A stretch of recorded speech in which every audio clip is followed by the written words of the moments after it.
ဒီ cell insights ကနေပြန်လည်ကြိုဆိုလိုက်ပါတယ်။ဒါကတော့ကဘာကျော်စာရေးဆရာ Simon Signess ရဲ့ Start with Why ကိုနားချွတ်ခွဲချမ်းစိတ်ဖြာပြနေတဲ့3ရက်စာ mega series ရဲ့ဒုတိယမြောက်အပိုင်း part 2 ဖြစ်ပါတယ်။ပိုင်းသစ်မှာကျမတို့တွေအောင်မြင်မှုရဲ့ရွှေရောင်အဝိုင်း The Golden Cycle အကြောင်းနဲ့လူအုံနောက်ရဲ့ဆုံးဖြတ်ချက်ချတဲ့အပိုင်း Limbic Brain ဟာ Why လို့ခေါ်တဲ့ယုံကြည်ချက်ကိုပဲတုံ့ပြန်ပုံအကြောင်းတွေကိုလေ့လာခဲ့ကြပြီးပါပြီ။ဒီနေ့ဒုတိယပိုင်းမှာတော့ဒီ why ကိုအခြေခံပြီးတော့လူတွေရဲ့သစ္စာရှိမှု loyalty ကိုတကယ်လက်တွေ့ဘယ်လိုတည်ဆောက်ကြမလဲပြီးတော့ဈေးကွက်ထဲမှာကိုယ့်ရဲ့လုပ်ငန်းအသစ်ကိုလူတွေအကုန်ဆွဲလန်းသွားအောင်လို့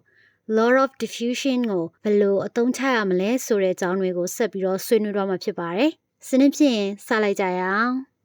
ပိုင်းသစ်မှာပြောခဲ့တဲ့ the golden cycle ရွှေရောင်အဝိုင်းကိုလက်တွေ့ဘယ်လိုအသက်သွင်းကြမလဲဥပဒေသား3ခုရှိပါတယ်ပထမဆုံးအချက်က clarity of why ဘာကြောင့်လဲဆိုတာကိုရှင်းလင်းနေရမယ် service ပဲပေးပေး product ပဲရောင်းရောင်းတကယ်ချင်းရဲ့ရည်ရွယ်ချက်ကဘာလဲဘာကြောင့်ဒီအလုပ်ကိုလုပ်မှလဲဆိုတာကိုယ်တိုင်အရင်ပြတ်တသားသိနေရမယ်ဒါမှသူများကိုချပြလို့ရမှာဒုတိယအချက်က discipline of how ဘယ်လိုလုပ်မလဲဆိုတာစီကံရှိရမယ်ကိုယ့်ရဲ့ why ကိုအကောင့်ထဲပေါ်တဲ့အခါမှာကိုယ့်ရဲ့ကျင့်ဝတ်တွေတန်မိုးထားမှုတွေကိုကိုယ်တိုင်သတ်မှတ်ပြီးတော့စီကံထုတ်ရမယ်။လိုက်နာကျင့်သုံးရမယ်။တတိယတစ်ချက်ကတော့ consistency of what ဘာလို့လဲဆိုတာအမြဲတမ်းတမတ်ထဲရှိရမယ်။တကယ်ချင်းထုတ်တဲ့ပစ္စည်းတွေပြောတဲ့စကားတွေအပြုအမူတွေအားလုံးဟာအရင်ခံ why ကိုထင်ဟပ်နေရပါမယ်တဲ့။ဒီ3ခုစုံညီသွားရင်တော့ authenticity ဆိုတဲ့စစ်မှန်မှုထွက်ပေါ်လာပါလိမ့်မယ်။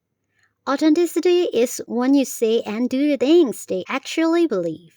စစ်မှန်မှုဆိုတာမိမိတကယ်ယုံကြည်တဲ့အရာတွေကိုပဲမိမိကိုယ်တိုင်ပြောဆိုလုပ်ကိုင်နေခြင်းကိုဆိုလိုတာပါ။ Authenticity ဒါထွက်လာရင်လူတွေကဒီ brand ကတော့တကယ်ကိုစစ်မှန်တယ်လိမ်ညာနေတာမဟုတ်ဘူးဆိုပြီးတော့ယုံကြည်သွားကြလိမ့်မယ်တဲ့။အခုခေတ် content creator တွေ influencer တွေကိုပဲကြည့်ပါ။တချို့ကြတော့ကလန်နှမြကြော်ညာ what ဆိုတဲ့ဟာတွေကိုစီစစ်မှုမရှိဘဲနဲ့အကုန်လုံးလက်ခံရိုက်ကူကြတယ်။ပါဇက်ကတော့ကောင်းပါတယ်လို့ပြောကြတယ်။ကြည့်တဲ့ viewer တွေကလည်းသိတယ်။ကြာတော့မယုံကြတော့ဘူး။ဘာလို့လဲဆိုတော့သူတို့စီမှာ consistency and authenticity အမြဲတမ်းတမတ်ထဲလှုပ်ဆောင်နိုင်စွမ်းနဲ့စစ်မှန်မှုဆိုတာမရှိလို့ပါပဲ။ပြောင်းပြန်အနေနဲ့အချို့ creator တွေကြတော့လဲကိုယ်တိုင်တကယ်ယုံကြည်ပြီးတော့ကြိုက်နှစ်သက်တဲ့အရာသူတို့ရဲ့ why ကိုပဲအမြဲတမ်းတမတ်ထဲတင်ဆက်ကြတယ်။အဲ့ဒီလို creator မျိုးကိုကြတော့ viewer ရဲ့ယုံကြည်မှု trust ကိုဖြည်းဖြည်းချင်းတည်ဆောက်သွားနိုင်တာတွေ့ရတယ်။ဒါကတော့စီးပွားရေးလောကမှာရော content creation လောကမှာပါ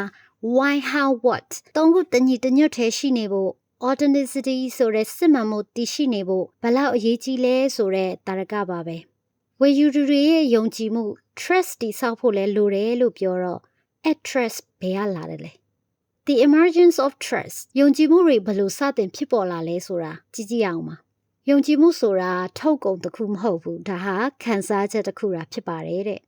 တမိုးတူတဲ့လူတွေယုံကြည်ချက်တူတဲ့လူတွေစုမိတဲ့အခါမှာပဲယုံကြည်မှုဆိုတာဖြစ်ပေါ်လာတာပါဆယ်မန်ကအရန်ကောင်းတဲ့ဥပမာတစ်ခုပေးထားတယ်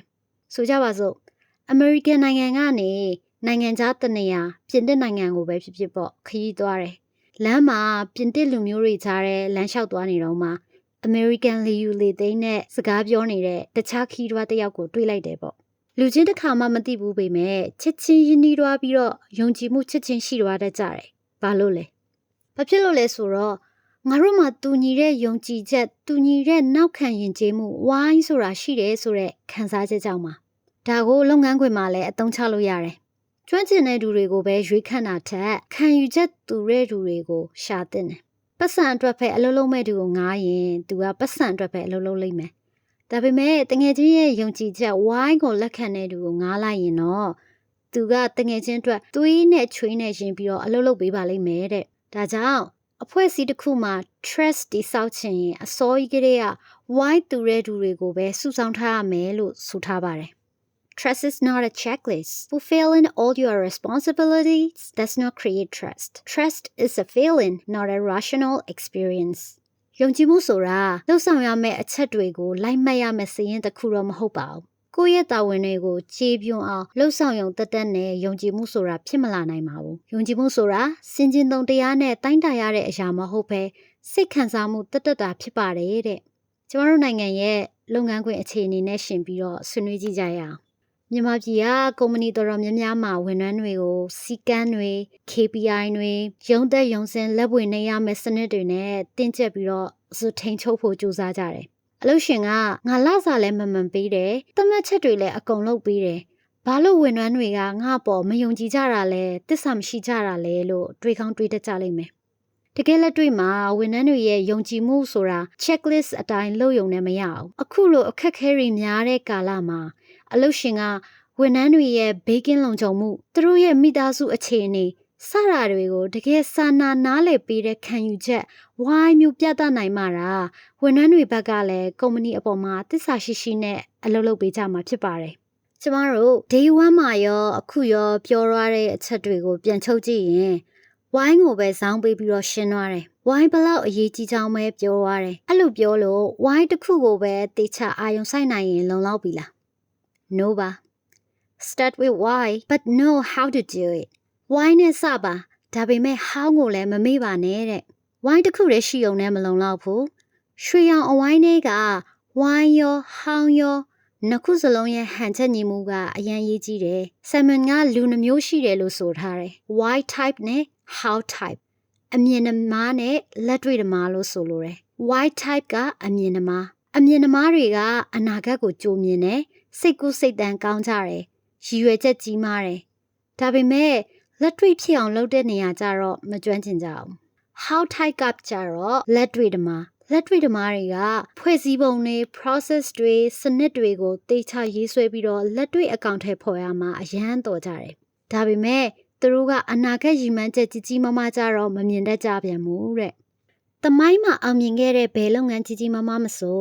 ဒီလူနှမျိုးတွဲမိလို့အောင်မြင်ခဲ့တာလို့ဆိုပါတယ်ဥပမာ The Walt Disney Company အောင်မြင်ရခြင်းမှာ Why နမ Walt Disney နဲ့သူ့ကိုဟောင်းနမ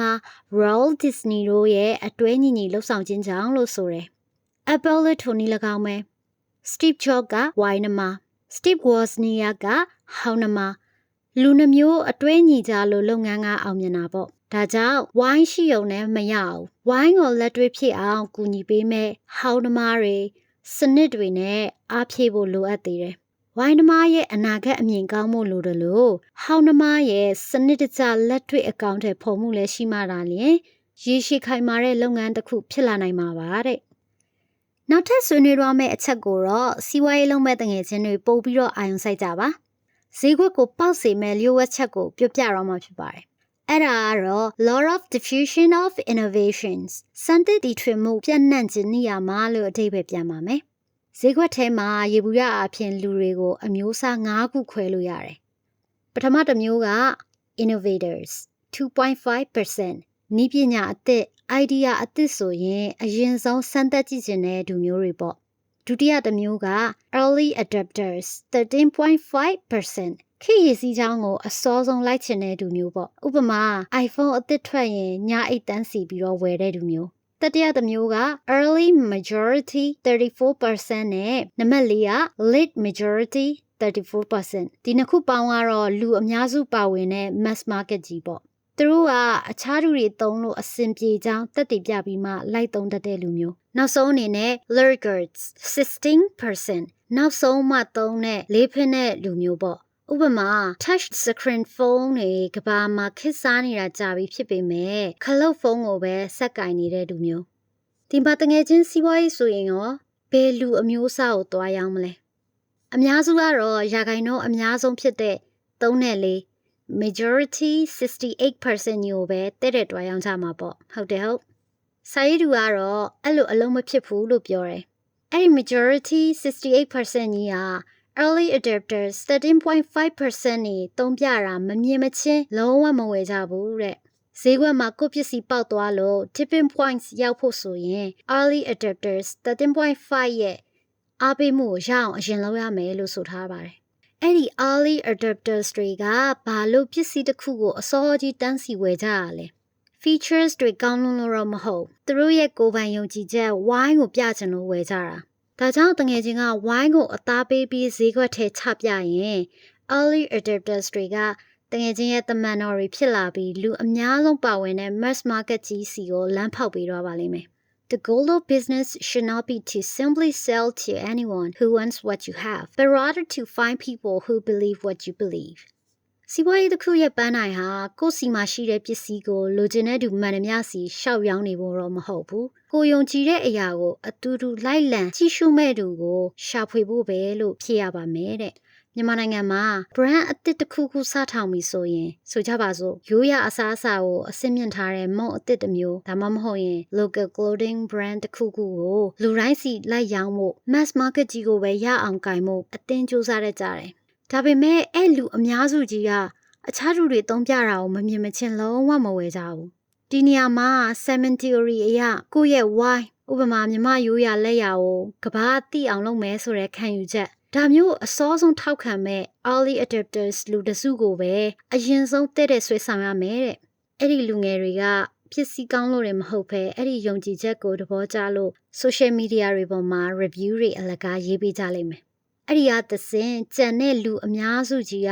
လိုက်ဝယ်ကြပြီးတော့ဈေးကွက်ထဲမှာအရှိန်အဟုန်နဲ့ပေါက်မဲ့ tipping point ကိုရောက်သွားလိမ့်မယ်တဲ့။ကဲဒီနေ့ The Sale Insights ရဲ့ Start with Why Series Part 2 မှာတော့ Authenticity ဆိုတဲ့စစ်မှန်မှုကိုတည်ဆောက်ဖို့ယုံကြည်မှုတည်ဆောက်ဖို့ Why နမနဲ့ How နမတွဲဖက်လုပ်ကိုင်ရမယ့်အရေးကြီးပုံ